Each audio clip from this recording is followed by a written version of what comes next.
I will put my law in their minds and write it on their hearts, and I will be their God, and they shall be my people.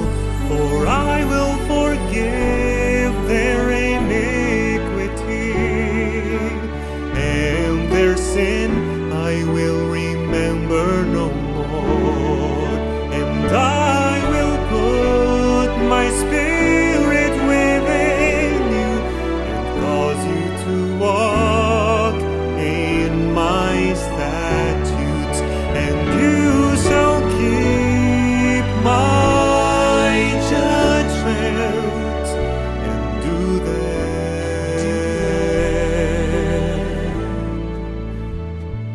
A new heart also will I give you, and a new spirit will I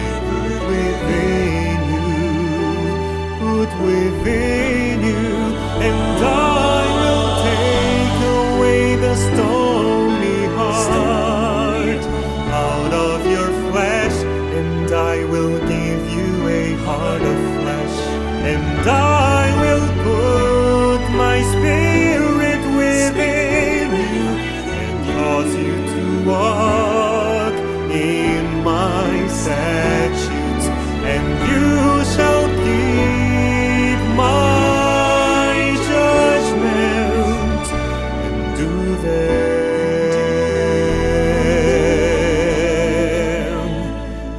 I will put my law in their minds and write it on their hearts, and I will be their God, and they shall be my people. For I will forgive your iniquities, and your sin I will remember no more. And I will put my spirit within you, and cause you to walk in my statutes. For I will forgive your iniquity, and your sin I will remember no more. And I will put my spirit within you, cause you to walk in my statutes, and you shall keep my judgments and do them.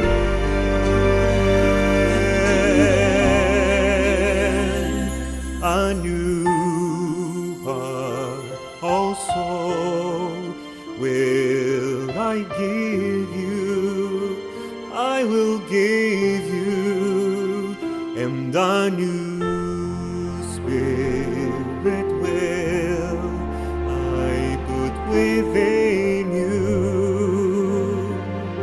I'll give you a new heart.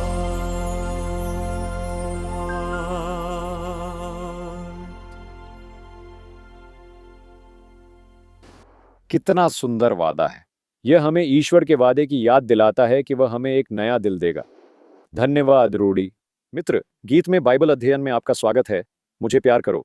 मैं लोनी मेलिश्चेंको आपका मेजबान हूँ। मैं आपका सहमेजबान लोगन हूँ। हाँ, मैं अपने नए दिल के लिए तैयार हूँ। क्या आप तैयार हैं? कृपया हमारे साथ जुड़ें जब हम अगर आप मुझसे प्यार करते हैं पर अध्ययन समाप्त कर रहे हैं।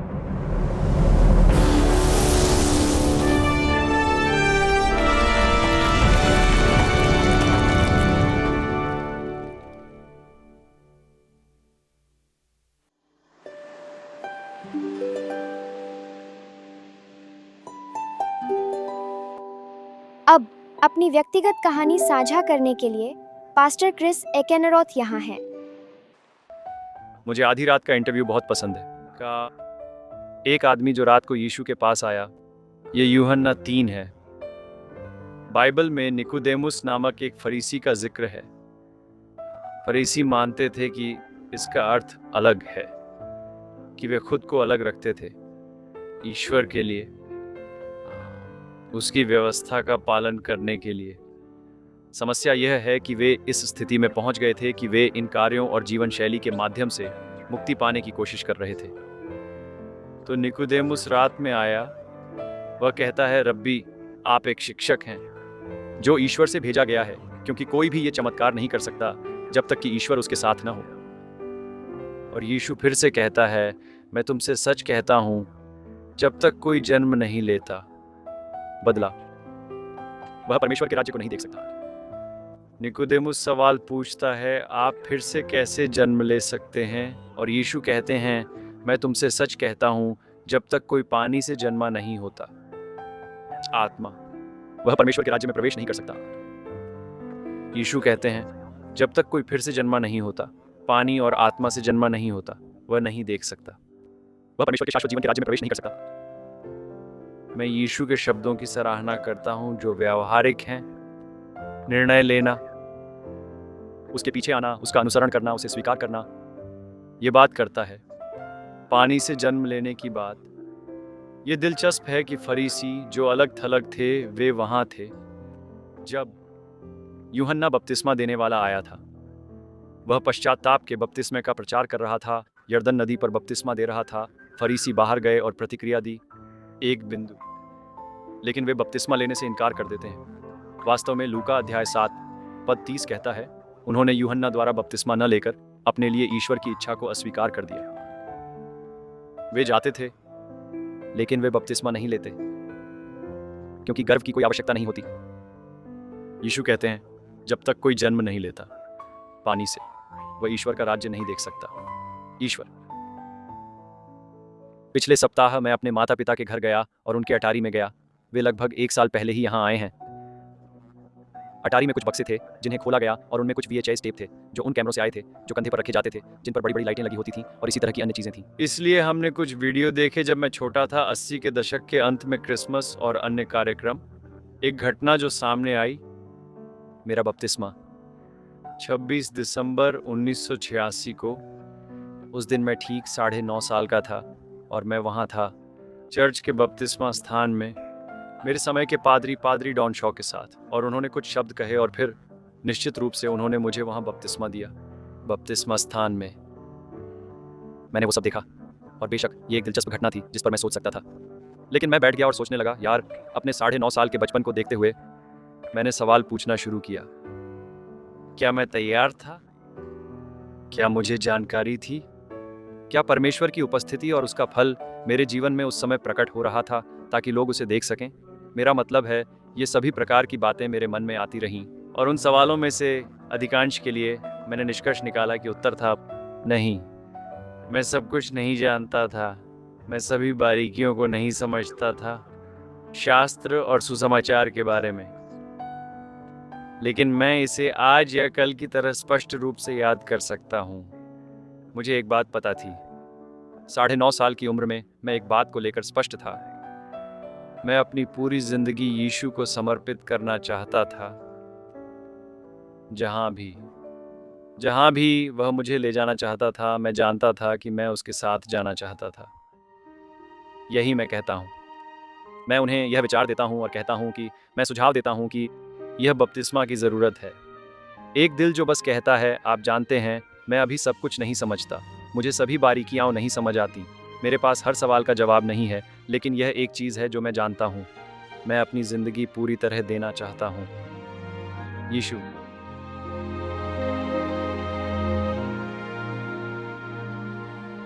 For as many of you as have been baptized into Christ have put on Christ. There is neither Jew nor Greek, there is neither bond nor free.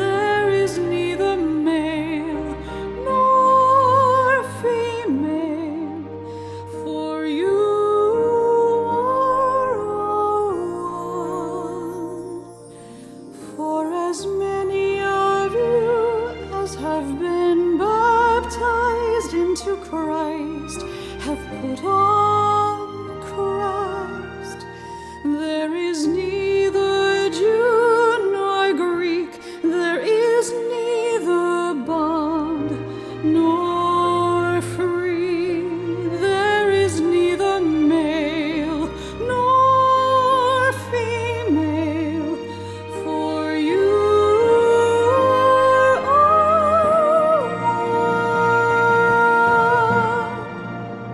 You are all one in Christ Jesus. And if ye be Christ's, then are you Abraham's seed, and heirs according to the promise. Ye are all one in Christ Jesus.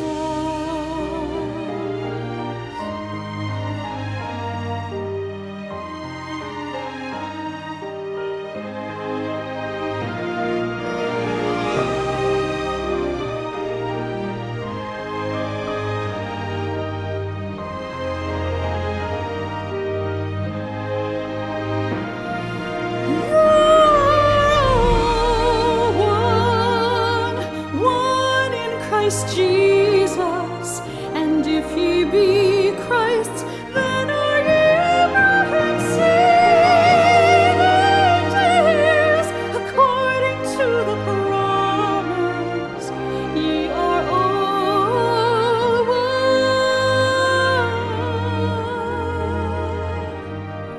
Galatians 3:27 through 29.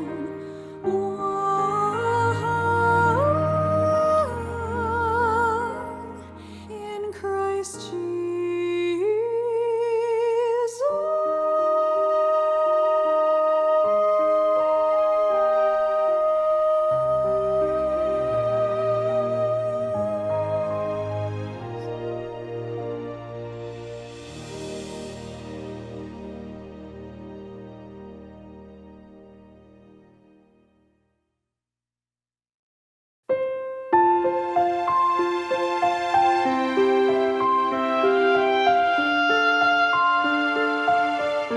And now here is Jared. अब समय है हमारे चर्चा प्रश्न का। पहले हमने बपतिस्मा पर कुछ अद्भुत गीत सुने थे, इसलिए हमारी चर्चा का प्रश्न इसी विषय पर आधारित है। मान लीजिए कि आपके एक मित्र हैं जो बपतिस्मा लेने के बारे में सोच रहे हैं। यहाँ 7 संभावित उत्तर हैं। इनमें से कौन सा आपके लिए सही है? जब आप उन्हें सुनते हैं तो आप अपने मित्र को क्या सलाह देंगे? ए, क्रूस पर चोर ने बपतिस्मा नहीं लिया तो मुझे क्यों लेना चाहिए? बी, यह मायने नहीं रखता कि मैं बपतिस्मा लूं या नहीं, ईश्वर मेरे दिल को जानते हैं। सी, मैंने बपतिस्मा लिया है, यह मेरे लिए काफी है। डी, मुझे नहीं पता कि किसका अनुसरण करना है, बुद्ध, मोहम्मद, मूसा, कन्फ्यूशियस या यीशु, लेकिन मैं बपतिस्मा लूंगा, बस एहतियात के तौर पर, एक बीमा पॉलिसी के रूप में। सुरक्षित रहना बेहतर है। या क्या यह ई है? मैं अभी तैयार नहीं हूं, मैं बहुत व्यस्त हूं, शायद आगे चलकर मुझे धर्म के लिए और समय मिलेगा। एफ, मैंने यीशु का अनुसरण करने का निर्णय लिया है और मैं अपने निर्णय को बपतिस्मा द्वारा सार्वजनिक रूप से व्यक्त करना चाहता हूं। या क्या यह जी है? मैं पहले बपतिस्मा ले चुका हूं, लेकिन मुझे अपनी प्रतिज्ञा को नवीनीकरण की आवश्यकता महसूस होती है और फिर से बपतिस्मा लेना चाहता हूं। अपनी प्रतिक्रियाओं पर चर्चा करें और मैं आपके साथ उन्हें फिर से देखूंगा।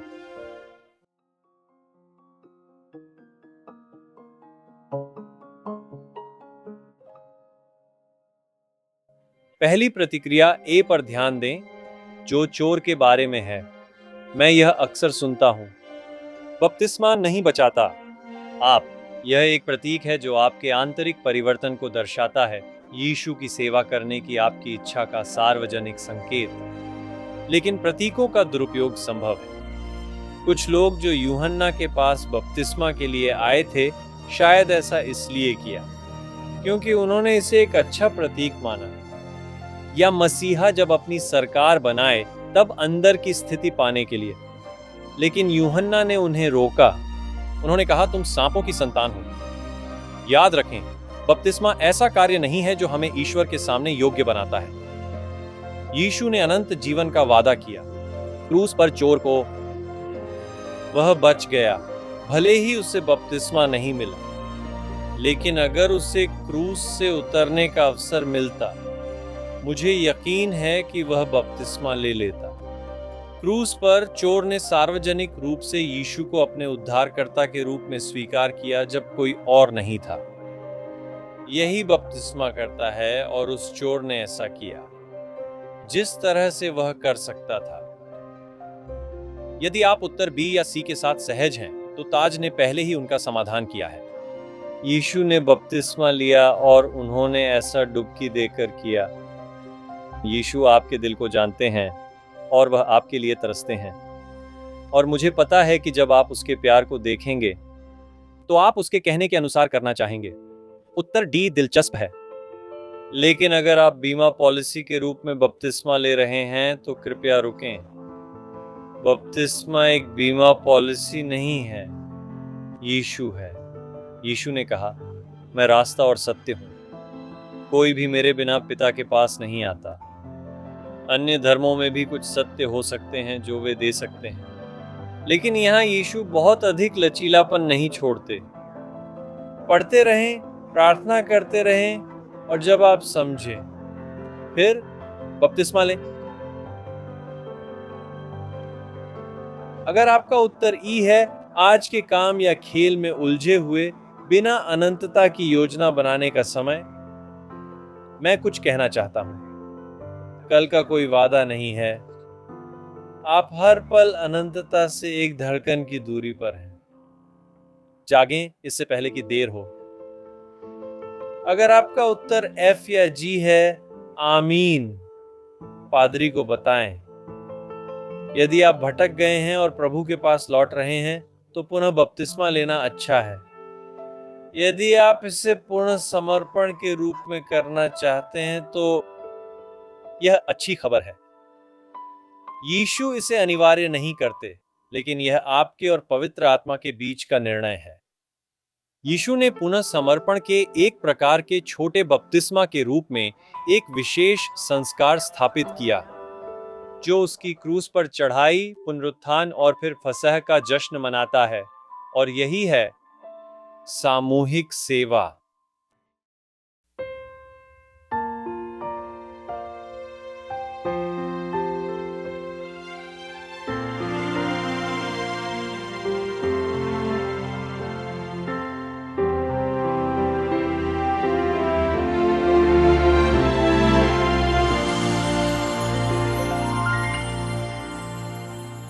Ye call me Master and Lord, and ye say, well, for so I am, for so I am. If I then your Lord and Master have washed your feet, ye also ought to wash one another's feet. I have given you an example that ye should do as I have done to you. I have given you an example that ye should do as I have done to you.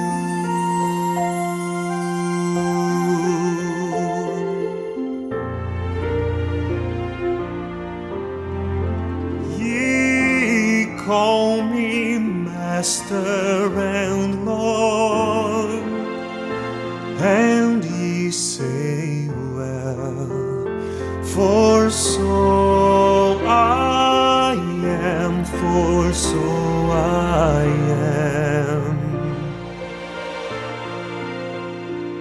If I then your Lord and Master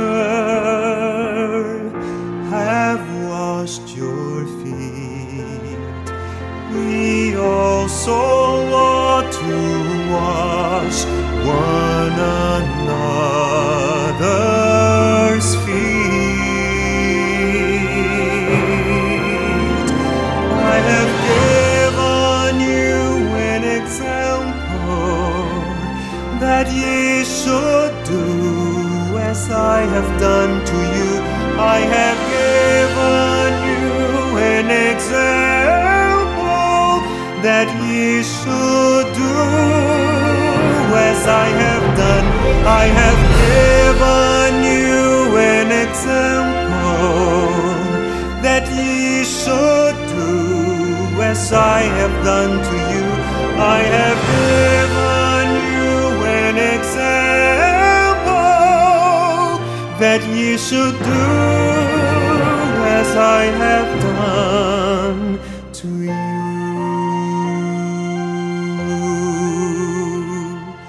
John 13 verses 13 through 15. Do what I have done to you.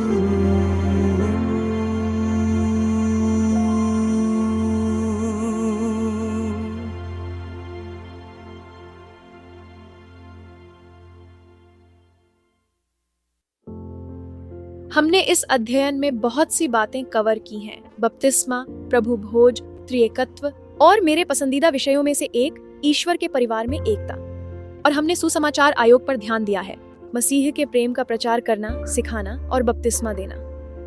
और प्रेरितों के काम का 8वां अध्याय एक शानदार कहानी प्रस्तुत करता है। पादरी लोनी ने कहा, हम सभी यात्रा पर हैं और ईश्वर का सवाल हमसे यह है कि क्या रास्ता जिस पर आप हैं, क्या आपको मेरे स्थान पर ले जाएगा? पौलुस दमिश्क के रास्ते पर यीशु से मिला। इथियोपिया का वित्त मंत्री गाजा के रास्ते पर यीशु से मिला और उनके लिए उनके उस दिन के निर्णय का परिणाम उनके ईश्वर के परिवार में बपतिस्मा था। तो मैं ये कहानी साझा कर रहा हूँ जो प्रेरितों के काम 28, 26 से 29 में है। मैं प्रार्थना करता हूँ कि यह रास्ता आपको ले जाए ईश्वर के स्थान पर। अब प्रभु का एक स्वर्गदूत फिलिप से बात करता है, उठो और उस मार्ग से दक्षिण की ओर जाओ जो यरूशलेम से गाजा तक जाता है। यह एक रेगिस्तान है। तो वह उठा और चला गया। और देखो, एक इथियोपियाई, एक महान अधिकार वाला खजांची कैंडेस, इथियोपियाई रानी के अधीन, जिसके पास उसकी सारी संपत्ति का प्रभार था और यरूशलेम में पूजा करने आया था, लौट रहा था। वह अपने रथ में बैठकर यशायाह पढ़ रहे थे। आत्मा ने कहा, इस रथ के पास जाकर इसे पकड़ो। फिलिप उसके पास दौड़कर गया और उसे यशायाह पढ़ते हुए सुना और बोला, क्या आप समझ रहे हैं कि आप क्या पढ़ रहे हैं? उसने कहा, जब तक कोई मुझे मार्ग न दिखाए मैं कैसे जान सकता हूँ? उसने कहा, जब तक कोई मुझे मार्ग न दिखाए मैं कैसे जान सकता हूँ? उसने जो पढ़ा वह यह था, उसे वध के लिए भेड़ की तरह ले जाया गया, जैसे भेड़ चुप रहती है, इसलिए उसने मुंह नहीं खोला। उसकी अपमान में उसकी न्याय को छीन लिया गया। कौन उसकी पीढ़ी बताएगा, क्योंकि उसकी जीवन पृथ्वी से ले ली गई है। तो खोजे ने फिलिप से उत्तर दिया और कहा, मैं तुमसे पूछता हूँ, यह भविष्यवक्ता किसके बारे में कहता है? क्या अपने बारे में या किसी और के बारे में? Then Philip opened his mouth and beginning at the scripture preached Christ to him. Now as they went down the road, they came to some water, and the eunuch said, see, here is water, what hinders me? See, here is water, what hinders me? What hinders me?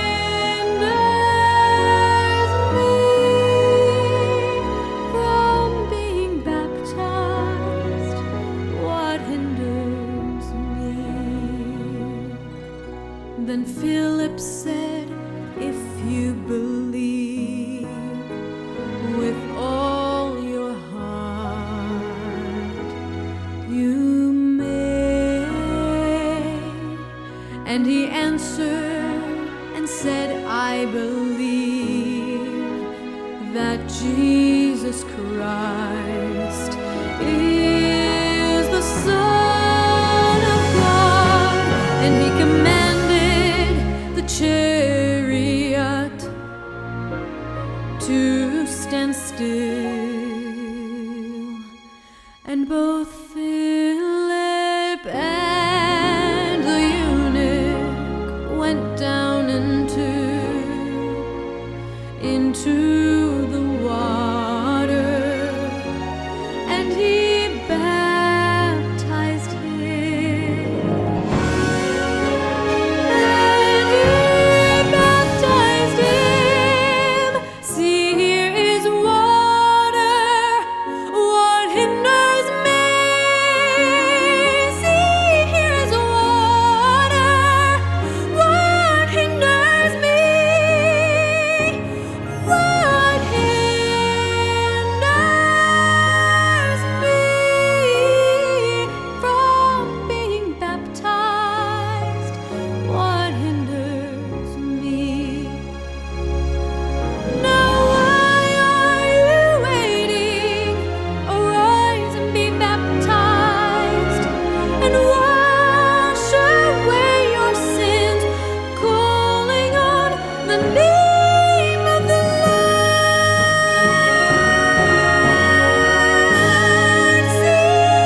Sees water. What hinders me from being baptized? What hinders me? What hinders me from being baptized? What hinders me? Acts 8:35 through 39 and 22:16. From being baptized, what hinders?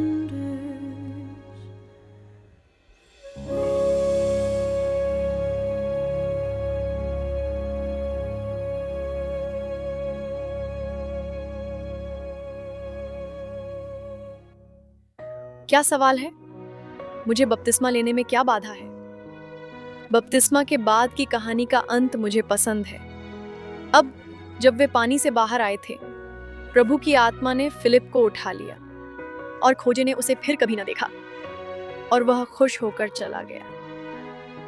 Philip को पवित्र आत्मा की teleportation machine पर सवार होना पड़ता है।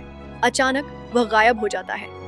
यह बेहतर और सुरक्षित है और यह स्टार ट्रैक पर देखी गई किसी भी चीज से असली है। और इथियोपियाई खजांची, वह खुशी से चला गया। खुश होना, बिल्कुल। जब आप वह निर्णय लेते हैं और बपतिस्मा में यीशु के मार्ग का अनुसरण करते हैं, तो आपके दिल में खुशी होती है और स्वर्ग में खुशी है। अब जारेड यहाँ है। धन्यवाद। जब रोम का साम्राज्य था तो कहा जाता था कि सभी रास्ते रोम की ओर जाते हैं। आज आप सुनेंगे कि यह मायने नहीं रखता कि आप क्या मानते हैं, सभी रास्ते स्वर्ग की ओर जाते हैं। अगर आपने ध्यान नहीं दिया तो कई रास्ते एक मृत अंत पर जाते हैं। जब इब्रानी मुक्त हुए, गुलामों ने वादा की भूमि की ओर 240 मील की यात्रा की, जो 4 महीने में पूरी हो सकती थी। लेकिन उनके स्वतंत्रता देने वाले पर विश्वास न करने के कारण ये 40 साल का मोड़ बन गया। 500,000 में से केवल 2 ही पहुंचे। इसकी तुलना पौलुस की यात्रा से करें। दमिश्क के रास्ते पर उसने यीशु को हाँ कहा और ईश्वर ने कहा, तुम क्यों इंतजार कर रहे हो? उठो और बपतिस्मा लो। क्या आपका रास्ता आपको उसके पास ले जाएगा?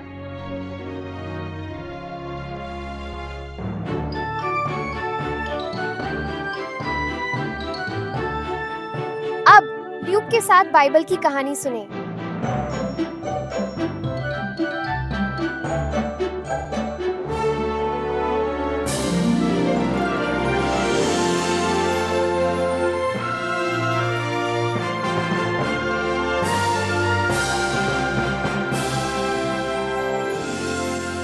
और अब यहाँ लोगन है। यीशु की सभी कहानियों में मुझे खोए हुए पुत्र की कहानी सबसे ज्यादा पसंद है।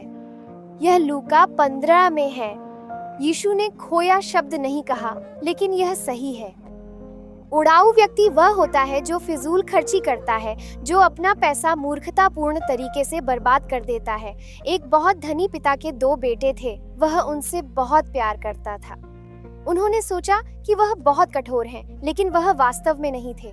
उन्होंने प्यार से उन्हें अनुशासित किया, क्योंकि वह उनके लिए सबसे अच्छा चाहते थे। हालांकि उनके पास सेवक थे, उनके पिता ने उन्हें उनके साथ काम करने के लिए कहा।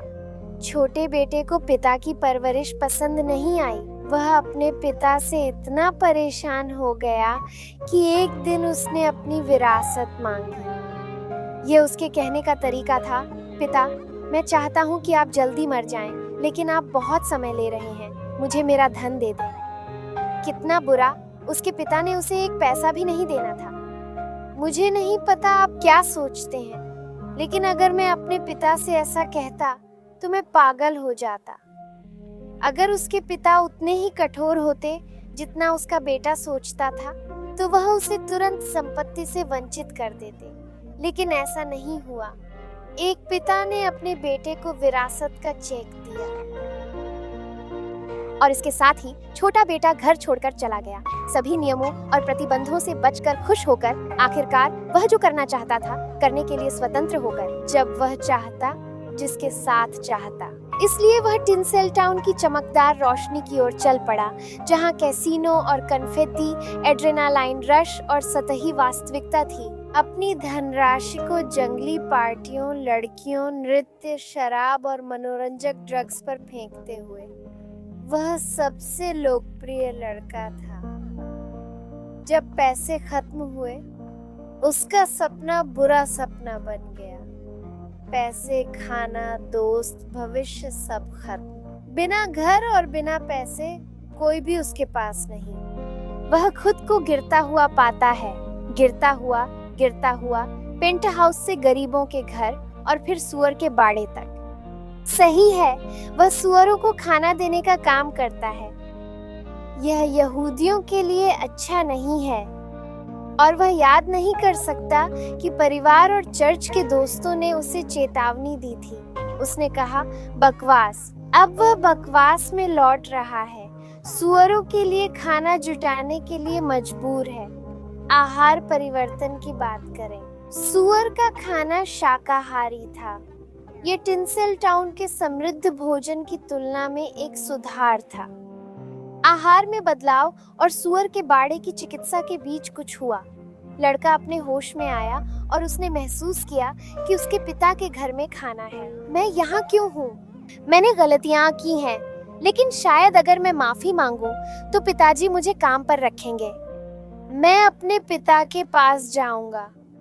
और अब वह फिर से सड़क पर है, अपने पिता के घर की सड़क पर। पिता उसे सड़क पर आते हुए देखता है। दरअसल बेटे को नहीं पता, लेकिन जब से वह घर से निकला है, उसके पिता हर दिन क्षितिज को स्कैन कर रहे हैं। उन्हें उम्मीद है कि आज उनका बेटा घर लौट आएगा। जब वह अपने बेटे को दूर से देखता है, तो पिता दौड़कर उसे गले लगाता है और उसके फटे कपड़ों को अपनी चादर से ढक देता है। वह अपनी अंगूठी पहनता है और सबको पार्टी करने के लिए कहता है। बेटे की काम करने की बात अब खत्म। उसके डर, उसकी गलतफहमियां, उसकी गलतियां, सभी एक पिता के अमर प्रेम और बिना शर्त स्वीकृति में समाहित हो जाते हैं। उसका बच्चा मृत्यु से जीवन में लौट आया है। पिता, आपके प्यार के लिए धन्यवाद।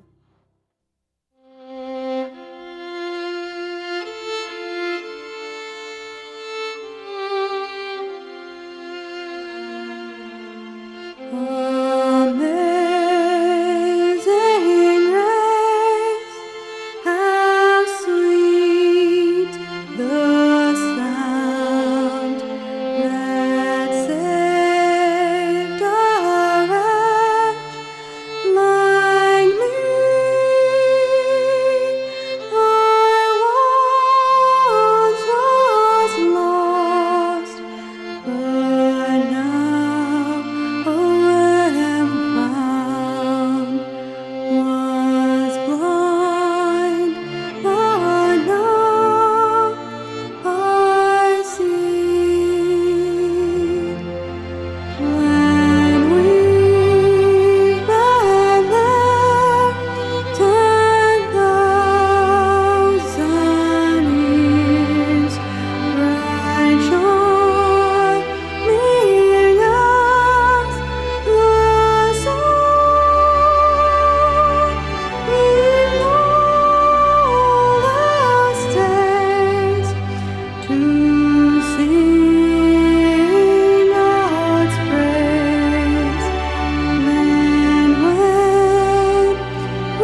हाँ लोगन, तुम्हारा ईश्वर तुमसे बहुत प्यार करता है और मित्र, वह तुम्हें भी प्रेम करता है। यीशु ने यह कहानी सुनाई ताकि हमें हमारे स्वर्गीय पिता के प्रेम की विशालता का एहसास हो। सच में ब्रह्मांड ने देखा और उन्हें लगा कि पिता सबसे बड़ा विलासी है जो अपने प्रेम को बर्बाद कर रहा है, बहे हुए एक खोई हुई कृतघ्न दयनीय दुनिया पर। हो सकता है कि आप वह बच्चे हों जो कभी घर से बाहर नहीं गए। आप इतने सालों तक चर्च में रहे, लेकिन उड़ाऊ पुत्र के भाई की तरह तुमने सभी गलत कारणों से सभी सही काम किए हैं। जी हाँ, वह बड़ा भाई घर में चर्च में उतना ही खोया हुआ था जितना उसका भाई संसार में खोया हुआ था। कैसे? क्योंकि छोटे भाई के घर छोड़ने का कारण बड़ा भाई के रहने का कारण भी वही था। दोनों ने अपने पिता का प्रेम नहीं देखा। दोनों ने उसे इस तरह सोचा, अन्यायपूर्ण। हालांकि उनके समाधान अलग थे, उनकी धारणाएं समान थीं। एक ने महसूस किया उसे दूर जाना था, जबकि दूसरे ने महसूस किया कि उसे अपने पिता के प्यार के लिए और मेहनत करनी थी। इसलिए वह घर पर रहा, अपने कामों से बंधा हुआ, एक बेटे की तरह नहीं बल्कि एक मजदूर की तरह सोचता हुआ। हो सकता है कि आप वह बच्चे हों जिसने घर छोड़ दिया हो। अब आप एक बहुत दूर के देश में हैं। दोस्त, आपका स्वर्गीय पिता अभी भी देख रहा है, उम्मीद कर रहा है। शायद आज का दिन है जब मेरा बेटा या बेटी घर लौटे। उसका प्यार आपको पाएगा, लेकिन वह आपको नहीं खींचेगा। यह आपको खींचेगा, लेकिन यह आपको घर नहीं खींचेगा। तो तब तक ईश्वर इंतजार कर रहा है, आपके लिए तड़पता है, आपकी समझ में आने के लिए। पिता के घर से अलग हुए बच्चे के लिए क्षितिज को लगातार देखता है, लेकिन जो अभी भी पिता के दिल के करीब है। आज जहां भी यह बुलावा आपको मिले, चाहे पेंट हाउस में या गरीबों के घर में या सुअर के बाड़े में, दोस्त, अगर आप उसकी आवाज सुने, अपने दिल को कठोर मत करो। ईश्वर आपको बुला रहा है, वह प्रार्थना करता है, मुझे प्यार करें। तो अब गेंद आपके हाथ में है, निर्णय आपके हाथ में है। सिर्फ आप अपने दिल का दरवाजा खोलें। मैंने अपना दिल यीशु को दिया और यह मेरा सबसे अच्छा निर्णय था। मित्र, चाहे आप 9 साल के हों या 99, मैं आपसे प्रार्थना करता हूँ, उसे अपना दिल दें। आज यीशु का अनुसरण करने और बपतिस्मा लेने का निर्णय लें।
और अब उनके व्यक्तिगत गवाही के निष्कर्ष को साझा करने के लिए यहाँ पास्टर क्रिस एकेनरॉथ हैं।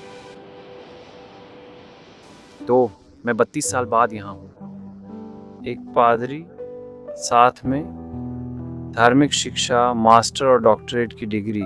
ये सब बातें हैं, अनुभव, बीते हुए साल, हर दिन लोगों की सेवा करते हुए, और ये सभी बातें। और ये दिलचस्प है, क्योंकि क्या, मैं अभी भी नहीं, मैं अब भी सब कुछ नहीं जानता।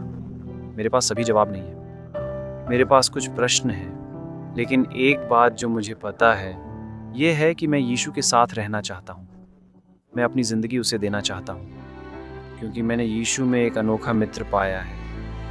मेरे माँ बाप फिर से वे दूर नहीं हैं, और वे हर रात आराधना करते हैं। वे पढ़ाई और प्रार्थना में समय बिताते हैं और पिछले रात वे ये कर रहे थे और फिर वे अपने बिस्तर के पास घुटने टेक रहे थे और प्रार्थना की शांति में जब अचानक वह शांति टूट गई। यह थोड़ा बाधित हुआ क्योंकि मेरी माँ का फ़ोन वे बिस्तर के पास घुटने टेक रहे थे, लेकिन फ़ोन एक मेज़ पर था कुछ फीट दूर।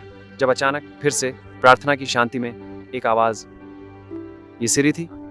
तुम जानते हो, आईफोन से सिरी ने चुप्पी को तोड़ा और कहा, आगे बढ़ो जूडी, मैं सुन रहा हूँ। वे घबरा गए, ये उन्हें चौंका गया। ऐसा पहले कभी नहीं हुआ, कोई फ़ोन नहीं छू रहा था और ये उन्हें चौंका गया। खैर, वे इससे आगे बढ़ गए और अपनी प्रार्थना में लगे रहे। कुछ रातों बाद वही चीज़ हुई, आगे बढ़ो जूडी, मैं सुन रहा हूँ। मैंने यीशु में पाया है, मुझे बताना है आपको एक दोस्त जो सिरी या एलेक्सा की तुलना में अधिक दिलचस्पी रखता है और अधिक संलग्न है। जब मुझे अपने अनुभव में मदद की ज़रूरत थी, मैंने इसे यीशु में पाया और फिर से मेरे पास सभी उत्तर नहीं है, लेकिन मैंने पाया है यीशु में एक ऐसा मित्र जो किसी और जैसा नहीं है। और मैं जानता हूँ कि जहाँ भी वह मुझे ले जाना चाहता है, मैं उसके साथ जाना चाहता हूँ। जब यीशु निकोदेमुस से पानी से जन्म के बारे में बात करते हैं, मुझे लगता है कि यही वह बात कर रहे हैं। वह निर्णय लेने की बात कर रहे हैं। ये वह शक्ति है जो हमें दी गई है। हम अपने दिलों को बदलने की शक्ति नहीं रखते, हम बहुत सी चीज़ें करने की शक्ति नहीं रखते, दुनिया को अस्तित्व में लाने और बोलने की, लेकिन एक शक्ति जो हमें सृष्टिकर्ता द्वारा दी गई है, वह निर्णय लेने की शक्ति है। और अक्सर हम कहते हैं, खैर मुझे पर्याप्त ज्ञान नहीं है, मेरी जिंदगी में समस्याएं हैं। सवाल है, क्या हम यीशु को अपना जीवन देने के लिए तैयार हैं? और अगर हम हैं, तो अपने जीवन को उसके हाथों में डालना, तब उसकी शक्ति, उसकी ताकत हमें उसके साथ संबंध में यात्रा पर ले जाती है। तब परिवर्तन होता है। मुझे यीशु से यही पसंद है। वह नहीं कहते, रुकिए, क्या आप मेरे लिए निर्णय लेना चाहते हैं? यह 30 दिन का इंतजार हो। शायद मुझे आपको एक बाधा कोर्स से गुजरने के लिए कहना होगा। नहीं, वह ऐसा नहीं कहते। वह बस कहता है, प्रकाशित वाक्य 22 पद 17 3 बार बाइबल के अंतिम पदों में से एक, आओ फैसला लें। ये शब्द दिलचस्प है। ये केवल एक शब्द है, लेकिन ऐसा लगता है कि यह हर किसी से कहा गया है। अगर हम इसे अनुमति दें तो यह हमें प्रभावित कर सकता है। गर्व शक्तिशाली है, लेकिन यह हमारे दिल में लगेगा। जब वह हमसे बात करता है, वह हमें बुलाता है, आओ, जैसे हम हैं वैसा ही निर्णय लें। हमारे पास जो शक्ति है उसका उपयोग करें और इस समय और स्थान में प्रवेश करें, इस भौतिक अभिव्यक्ति में खुद को मरने के लिए। पाप धुल गए हैं और यीशु में नएपन में आ रहे हैं। मैं इब्रानियों 10:14 का शेर पसंद करता हूँ, जो कहता है, एक बलिदान से हम बच गए। एक बलिदान उसने हमेशा के लिए सिद्ध किया है। जो पवित्र हो रहे हैं वे परिवर्तित हो रहे हैं। इसका संबंध यीशु के साथ एक रिश्ते से है। जब हम निर्णय लेते हैं कि वह हमारे जीवन में काम करता है, पवित्र आत्मा हमारे दैनिक समर्पण के माध्यम से आता है और हम उसी सृष्टिकर्ता द्वारा फिर से बनाए जाते हैं ताकि हम उसकी तरह बन सकें। क्या वह शब्द आओ तुम्हें छूता है या अब भी मुझसे बात करता है? मुझे नहीं पता, लेकिन ये व्यक्तिगत लगता है। ये ऐसा लगता है जैसे यीशु मुझसे कह रहा है, आओ, तुम भूखे हो, प्यासे हो, खाली हो, केवल एक उत्तर है और वह यीशु है। मैं तुम्हें बुलाता हूँ निर्णय लेने के लिए, जैसे यीशु ने कहा था, पानी से जन्म लेना, इस रिश्ते में प्रवेश करने के लिए, RSVP करने के लिए। वह निमंत्रण जो वह अब आपको दे रहा है। And the Spirit and the bride say, come, and let him that heareth say, and let him that is athirst come. Let him take the water of life freely. Whosoever will, whosoever let him take the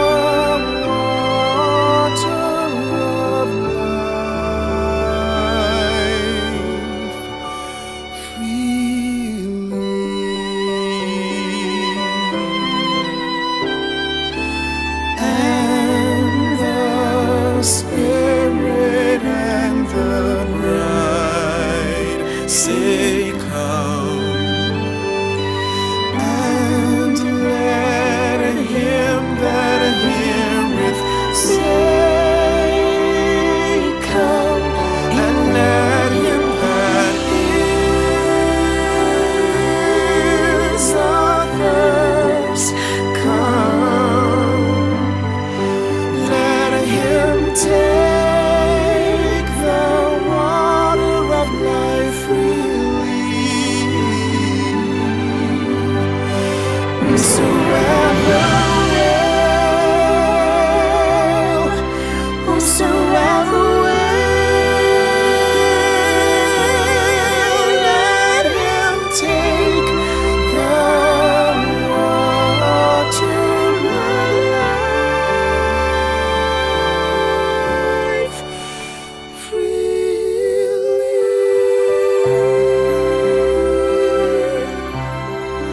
Revelation 22:17. Let him take the water of life freely.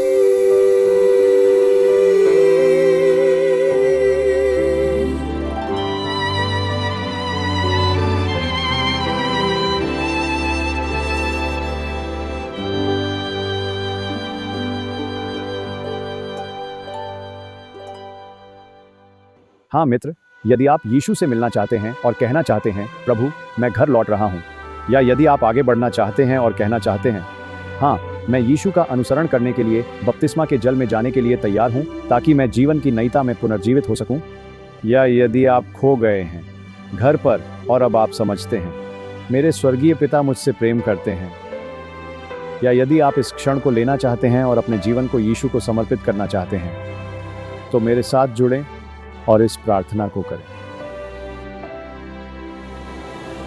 हे पिता, आपके विशाल प्रेम के लिए धन्यवाद।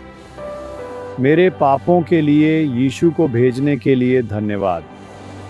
मैं स्वीकार करता हूं प्रभु, आप पर अपना पूरा विश्वास रखता हूं, आप पर। आज ही अपनी प्रतिबद्धता को आपके प्रति सीलबंद करें। आपके वादा किए हुए पवित्र आत्मा के द्वारा मैं यीशु के नाम से प्रार्थना करता हूं, आमीन।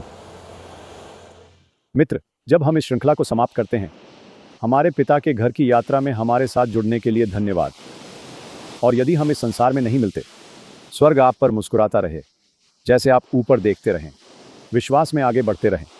और अब हम आपको हमारे प्रभु से इस विदाई संदेश के साथ छोड़ते हैं जो महान आयोग में है। और यीशु आए और उनसे बोले, कहते हुए, स्वर्ग और पृथ्वी पर सभी अधिकार मुझे दिए गए हैं। आप जाओ और सभी देशों के लोगों को शिष्य बनाओ, उन्हें पिता, पुत्र और पवित्र आत्मा के नाम पर बपतिस्मा दो। उन्हें सिखाओ कि वे मेरी दी हुई सभी आज्ञाओं का पालन करें। देखो, मैं हमेशा तुम्हारे साथ रहूँगा, यहाँ तक कि युग का अंत आ जाए।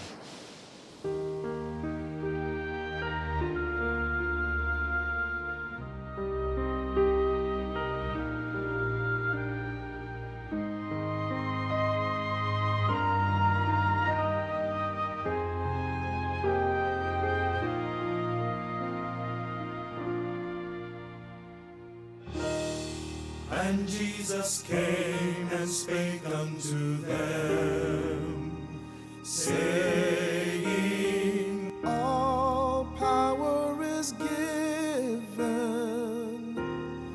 unto me.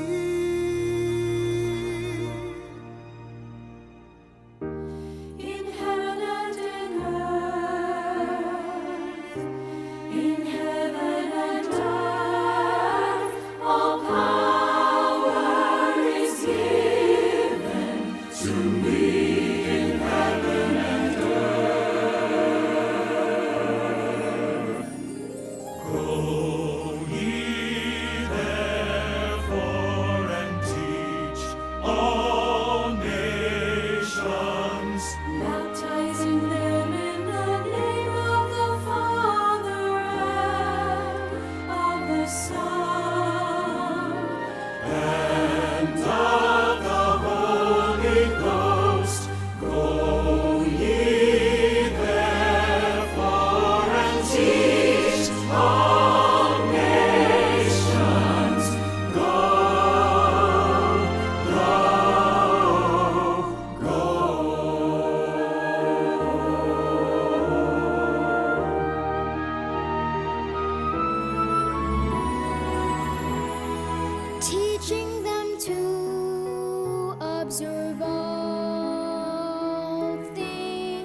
Lo, I am with you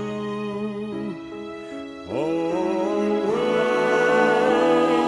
even unto the end of the world. Go ye therefore and teach all nations, baptizing them in the name of the Father and of the Son and of the Holy Ghost. Go ye therefore and teach all nations, baptizing them. Go.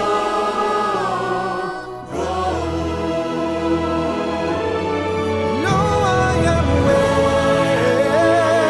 you always, even unto the end of the world. The end of the world.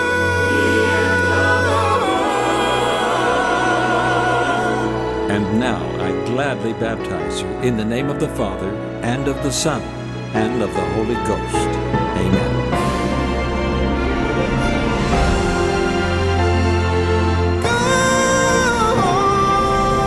One culture of Christ that binds us together and makes us all citizens. Those great prophecies that Christ gave in Luke 21 of the signs of his coming. Let us look up. Let us ask Jesus, help us. And he will say, yes, I will help you. God wants you to hear these things because he wants you to be ready for his return. I'm wanting Christ to possess you. I want you to go to heaven. You can believe all of this. And then when he was here, he exalted the Holy Spirit. He says, it is good for you that I go away. Jesus will come to set up his kingdom.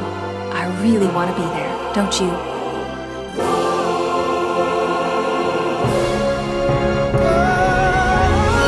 Surrender yourself to the will of Jesus.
आमीन।